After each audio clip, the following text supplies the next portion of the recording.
So good afternoon, everybody. My name is Tamer Abu Gharara, and I'm the program manager of the Regional Center for Disaster Risk Reduction, which looks after the Islamic and Arab countries. So today, I'm going to give you a background that already everyone is aware of, and then we'll talk about the disaster in developing countries. And we will go through the institutionalization and what does it mean and why, and what are the main pillars responsible to achieve the institutionalization in developing countries, and how we can use the methodology later on. So everyone is already aware that disaster is formula, involves high vulnerable conditions plus the natural hazards. Disasters resulting from natural hazards have long and short-term impacts on the society, as actually it damages the lifelines, it damages the economy of the country, it damages everything in a country. Therefore, these actually are more vulnerable where the vulnerable conditions are higher, where the disadvantaged communities live there, and they are more exposed to natural hazards. So what happened that the government will use the allocated funds used for development programs for rehabilitation activities. Therefore, we found that this disaster can preclude easily sustainable development programs. Disaster is not completely natural phenomena. Rather, it is more related to development issues that increase the vulnerability to natural and man-made hazards. People in developing countries have limited ability to manage hazards, and then they are more exposed to the disaster as they have unplanned urbanization, overpopulation, overconsumption of natural resources, which leads to exploitation of natural resources. So this graph shows the number of disasters over the 100 years ago. And as you can see that all disasters is already increasing. On the right side here, you will find the climatic disasters or climatic hazards are higher than the earthquakes. For example, you will find the floods and cyclones are higher than the earthquakes over the last 3 decades. This can be due to the improved access of information as well as population growth. This graph shows the number of affected people over the 4 decades in developed and developing countries. In the 1990s and 2000s, the developed countries are just, very few people comparing to the developing countries. So there are many people and different literature that they have been talking about the institutionalization and how the disaster can be integral part from the sustainable development. But anyway, we will use as well the HFA 5 priority areas in our discussion. So the institutionalization, what does it mean, the institutionalization? Institutionalization is a process whereby social practice becomes sufficiently regular and continuous to described as institutions. That is, social practices that are regularly and continuously repeated are sanctioned and maintained by social norms and have a major significance in social structure. However, the term should add the concept of sustained change. But why?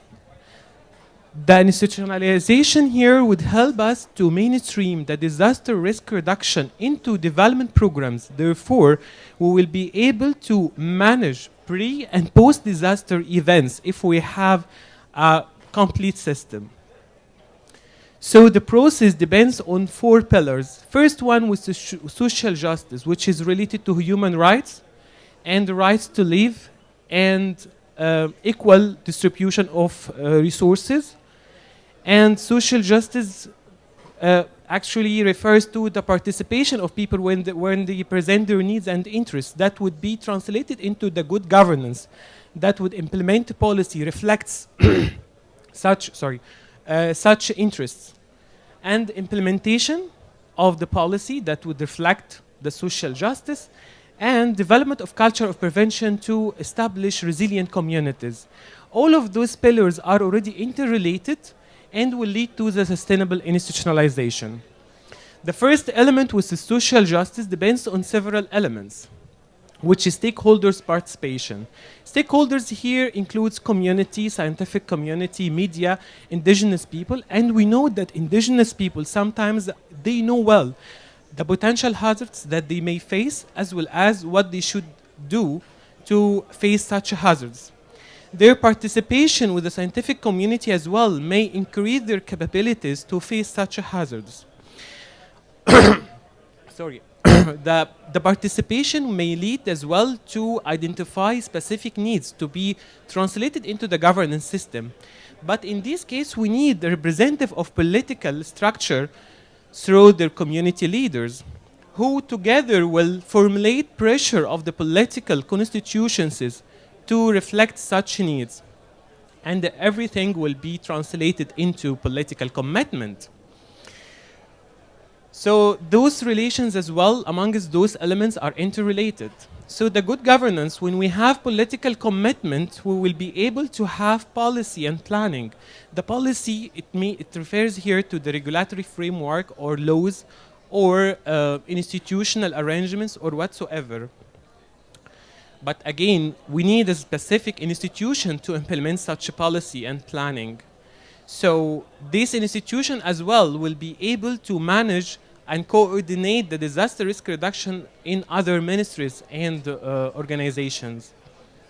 However, we need financial resources from the national budget or from the international community or donor community, as well as human resources to implement such a policy. And everything will be translated into action that may be retrofitting activities or programs, projects, and so on. That may need as well policy. The actions will implement the policy. So the relations here is interrelated as well. Implementation of actions here, the actions need staff to implement those actions. So I will give them some training to implement those actions effectively, and they have to implement the actions directly after the training, otherwise the training will be forgotten.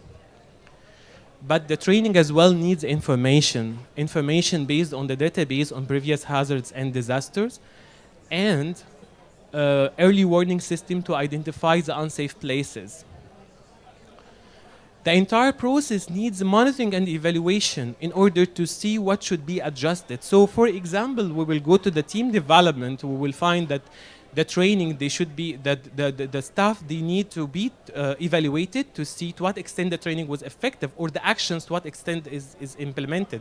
So the relations here as well is interrelated. The last pillar, it's the development of culture of prevention. So the monitoring and evaluation will identify the lessons learned to be used for research. And the research will be used for education and awareness activities that would involve the scientific community in conducting the research and in delivering the awareness with the stakeholders' participation. That the first element we started the process. So this is actually the elements, the main elements I presented today. And all of them, they formulate the main institutionalization process. All of them, they are interrelated. And this can be used as a diagnosis framework from where you are. You can, for example, if you're working at the government level or a government organization, so you will basically working in these elements. You would be looking at those elements. If you're working at the scientific community or in a university, so you will be working in these areas. How the diagnosis framework would be working? I propose here using SWOT analysis. SWOT analysis for each element. You will identify the strengths and weaknesses, threats and opportunities and threats, and then you would be able to identify the strategic path. Example. Let's say that here you are in the government institutions. You may have political commitment, but you don't have enough resources. You have information technology, but you don't have, capacity people. So you may use the political commitment in your negotiations with the donor community, getting funds from them to develop your staff. So I mean here that it's entire process. So you may find weaknesses here, but you may find here opportunities that may help you to overcome the issue. So the conclusion here that achieving institutionalization of disaster risk reductions requires a holistic approach involving several norms and elements where all actors have to participate to reduce the vulnerability to natural hazards and thus risks. The methodology can be used as a diagnosis framework by which we can know to what extent a specific country is prepared to a natural hazard. The starting point of this diagnosis framework is based on user needs and location. However, all elements work in some way to define the room for maneuver. And for better use, each element should be carefully analyzed through SWOT analysis, defining the main actors in each element, and thus the strategic path will be defined. And thank you. So if you have any questions, I think, yeah, we have 2 minutes. Yeah?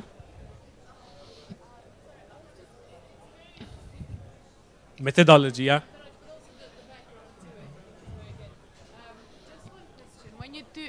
When you do the SWOT analysis, would you then be doing it yourself based on the information that you have gathered from the various stakeholders, or would it be the stakeholders themselves that do the SWOT analysis, using their own knowledge on specific issues and specific? Well, it depends on your location. For example, if you're working in on government institutions, so it would be better to have the main responsible governmental authorities starting from that point and then see to what extent the stakeholders' participation, for example, is valid.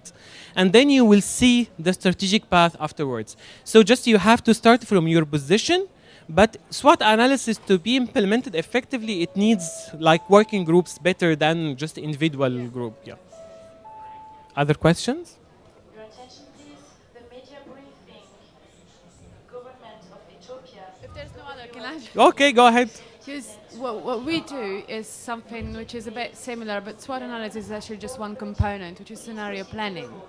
And what we do is to identify key stakeholders groups at the grassroots level as well as into different spheres of government, and then take them through the whole process so that each group that we identify as researchers goes through the SWOT analysis as well as other phases. Yeah, but right now actually you're talking about just a starting point, or you're talking about a specific.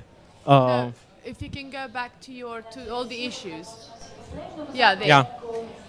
You see. So you will be working actually in these areas, right? Well, not really. We'll be working on the stakeholders themselves. The group of stakeholders would identify, according to their own perception, what are the areas of lacking. Yeah, which is fine, because in this case it would be very effective. Yes, yeah. It would be definitely very effective.